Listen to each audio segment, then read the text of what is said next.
in-laws demanded I sign over my inheritance or leave their son, so I showed them the prenup they never bothered to read. I married David 4 years ago. His parents, Richard and Barbara, hated me from day one. I grew up poor in a small town in Ohio, worked double shifts at a diner through high school just to help pay our family's rent, put myself through community college while my classmates partied. David came from old money. His family owned 3 car dealerships across the state and a small hotel chain worth millions. To them, I was just the waitress who trapped their precious golden boy with a pretty smile and empty pockets. "She's only with you for the money," Barbara would whisper at family dinners, always loud enough for me to hear, always with that fake sympathetic smile. Richard was even worse.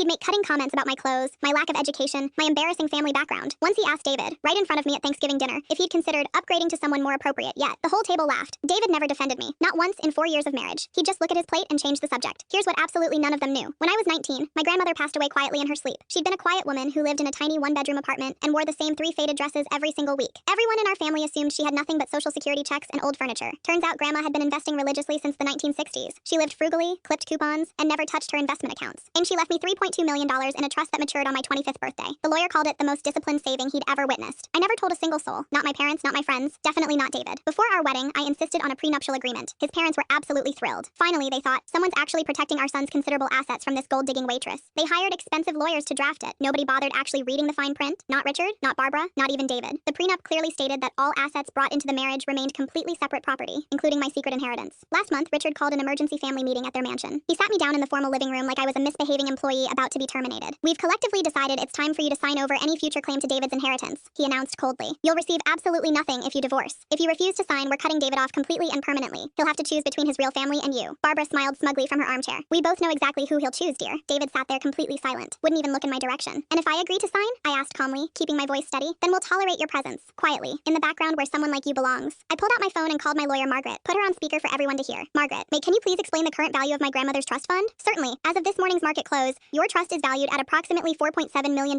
including all investment growth and dividends." The room went completely dead silent. You could hear the grandfather clock ticking. "And can you confirm exactly what our prenuptial agreement states about premarital assets?" "Absolutely. All assets brought into the marriage remain entirely separate property. David has zero claim to your inheritance. Conversely, you have no claim to his family's wealth." Richard's face turned an alarming shade of purple. Barbara's wine glass slipped from her fingers and shattered on the marble floor. "You've been secretly sitting on millions this entire time?" David finally spoke, his voice cracking. And you never once told me? "You never once asked about my life before you," I said simply. "You were too busy letting your parents call me a worthless gold digger while I paid half our mortgage with my own money every single month." I stood up slowly and gathered my purse. "Your parents demanded you choose between them and me. So choose, David." He opened his mouth, closed it, looked desperately at his father for guidance. That single look told me absolutely everything I needed to know. That's exactly what I thought. I walked toward the front door. "My lawyer will send divorce papers Monday morning. Per the prenup you never read, you get nothing from me." 6 weeks later, I bought an oceanfront condo with cash, started my own interior design business, finally used my grandmother's gift for myself. And David texted last week, begging to talk. I blocked his number while drinking expensive wine on my balcony. Some conversations simply aren't worth having.